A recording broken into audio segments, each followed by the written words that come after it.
Oh, gloire à Jésus-Christ.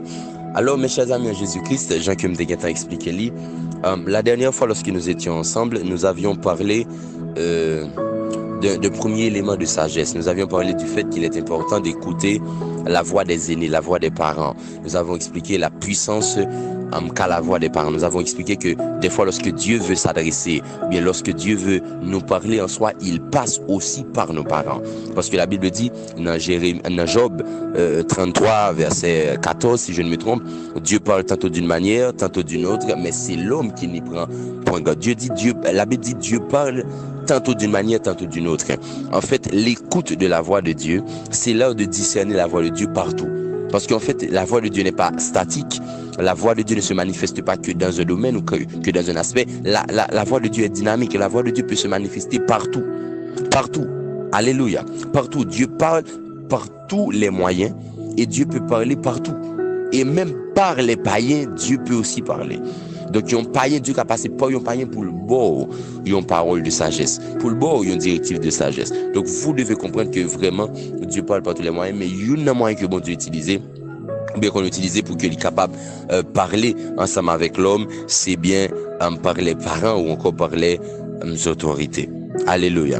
Maintenant, ce soir, nous allons voir ensemble un deuxième élément de sagesse, ou encore une deuxième clé de sagesse.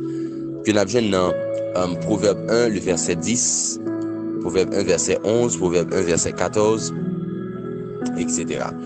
La Bible dit, mon enfant, si de mauvais camarades veulent t'entraîner au mal, refuse. Ils pourront te dire, viens avec nous. Nous allons nous cacher pour tuer les gens. Nous allons attaquer des innocents en secret pour nous amuser. Viens, tu en auras ta part. Excusez-moi, nous aurons une caisse commune. Nous aurons une caisse commune. Proverbe 1, verset 14. Alléluia. Donc, le verset a dit, viens, tu en auras ta part, nous aurons une caisse commune. Mais, version, Proverbe 1, 10 dit, mon enfant, si de mauvais camarades veulent t'entraîner au mal, refuse. Refuse. Alléluia. Maintenant, l'autre élément de sagesse, mais deuxième élément de sagesse, c'est la capacité de reconnaître les mauvais camarades et la capacité de dire non à ces mauvais camarades. Mes chers amis en Jésus-Christ, j'ai déjà pris le soin et le temps d'enseigner ici sur la puissance des compagnies. Mais malheureusement, peut-être que vous ne comprenez pas encore la puissance des compagnies. Rapidement, la Bible nous dit quelque chose dans 1 Corinthiens 15, le verset 33. 1 Corinthiens 15, 33, la Bible dit, ne vous y trompez pas. Les mauvaises compagnies corrompent les bonnes mœurs. Version parole vivante, m'appelle même Corinthiens 15, verset 33, mais dans version parole vivante, il dit, attention, les mauvais amis poussent à faire le mal. Retrouvez votre bon sens. Il le faut et ne péchez pas. Chers amis, c'est très important.